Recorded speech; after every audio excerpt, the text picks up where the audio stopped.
Bismillahirrahmanirrahim.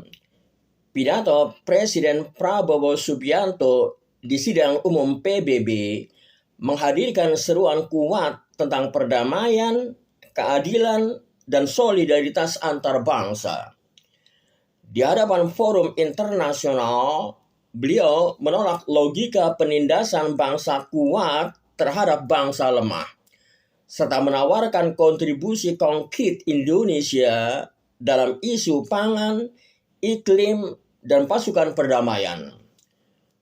Pidato ini bukan sekedar retorika politik, melainkan suatu upaya menyusun argumen moral yang menantang realitas keras tatanan dunia. Pak Prabowo memulai dengan premis universal tentang kesetaraan manusia. We are here first and foremost as fellow human beings, each created equal, endowed with unalienable rights to life, liberty, and the pursuit of happiness. Kita hadir di sini pertama-tama sebagai sesama manusia yang diciptakan setara, dikaruniai hak yang tidak dapat dicabut atas kehidupan, kebebasan, dan usaha meraih kebahagiaan. Secara logis, pernyataan ini membentuk silogisme sederhana. Jika semua manusia setara, maka penindasan adalah salah, dan setiap bangsa wajib memperjuangkan keadilan. Struktur argumen ini koheren. Namun, ketika berhadapan dengan realitas politik global, muncul kesenjangan. Dunia masih tunduk pada logika kekuasaan, seperti ditulis Thucydides. The strong do what they can, and the weak suffer what they must. Yang kuat melakukan apa yang mereka bisa, dan yang lemah menderita apa yang harus mereka derita. Pidato Pak Prabowo jelas menolak tesis ini. Tetapi pertanyaan filosofis muncul.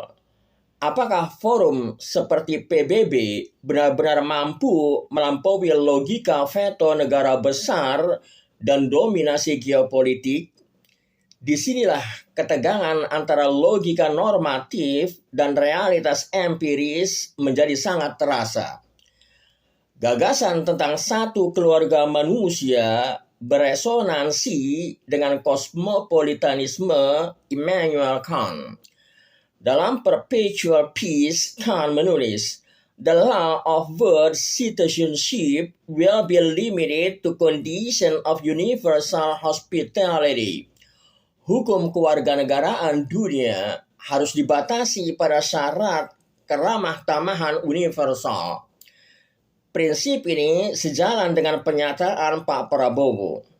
We remain committed to internationalism, multilateralism, and to every effort that strengthen this great institution. Kami tetap berkomitmen pada internasionalisme, multilateralisme, dan setiap upaya yang memperkuat lembaga besar ini. Namun, dunia, kata Nietzsche, tidak digerakkan oleh belas kasih, melainkan oleh will to power, hasrat mendasar untuk berkuasa. Jika tesis ini benar, maka pidato Pak Prabowo tampak sebagai idealisme moral yang rawan berhadapan dengan realitas keras politik internasional. Beliau menuntut dunia beroperasi berdasarkan etika, sementara sejarah manusia menunjukkan dominasi lebih sering ditentukan oleh kekuatan. Dari perspektif Islam, seruan Pak Prabowo berakar pada prinsip keadilan dan kasih sayang atau rahmah. Beliau menyinggung pengalaman kolonialisme yang dialami Indonesia. For centuries, Indonesians lived under colonial domination, oppression, and slavery. We were treated less than dogs in our own homeland. Selama berabad-abad, rakyat Indonesia hidup di bawah penjajahan, penindasan, dan perbudakan. Kami diperlakukan lebih rendah dari anjing di tanah air kami sendiri. Refleksi ini mengingatkan pada pernyataan Imam Al-Ghazali, Al-mulku yabqa ma'al adli wa in kana kafiran wa la yabqa ma'al zulmi wa in kana musliman. Kekuasaan akan bertahan bersama keadilan meski dipimpin oleh orang kafir, tetapi tidak akan bertahan bersama kezaliman meski dipimpin oleh orang muslim. Pesan ini mempertegas bahwa legitimasi politik baik nasional maupun internasional hanya dapat bertahan di atas dasar keadilan, bukan dominasi. Pidato Pak Prabowo tidak berhenti pada tataran moral, melainkan menawarkan tindakan konkret. Indonesia is prepared to deploy 20,000 or even more of our sons and daughters to secure peace in Gaza or elsewhere. We are ready. Indonesia siap mengirim 20,000 atau bahkan lebih putra-putri kami untuk mengamankan perdamaian di Gaza atau di tempat lain. Kami siap. Beliau juga menegaskan posisi Indonesia terhadap Palestina. And today, we must never be silent while Palestinians are denied that same justice and legitimacy in this very hall. Dan hari ini, kita tidak boleh diam ketika bangsa Palestina dirampas hak keadilan dan legitimasi yang sama di ruang sidang ini. Pidato Prabowo di PBB adalah upaya merumuskan narasi moral dalam dunia yang dikuasai real politik. Dari sisi logika, ia konsisten menolak penindasan dengan dasar kesetaraan manusia.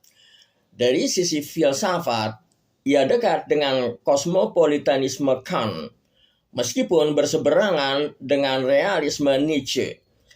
Dari sisi Islam, ia berakar pada prinsip adil dan rahmah yang menegaskan pentingnya keadilan sebagai fondasi kekuasaan. Pidato Pak Prabowo adalah legitimasi moral Indonesia di panggung dunia, tetapi masih menunggu pembuktian di ranah implementasi. Meski demikian, suara moral semacam ini tetap diperlukan, sebab tanpa etika dan logika keadilan, politik internasional hanya akan menjadi arena kekuatan tanpa kemanusiaan. Besar harapan Indonesia benar-benar mampu secara finansial, militer, dan diplomatik untuk mengemban misi sebesar itu. Kami bangga denganmu, Jenderal. Wallahu a'lam bishawab.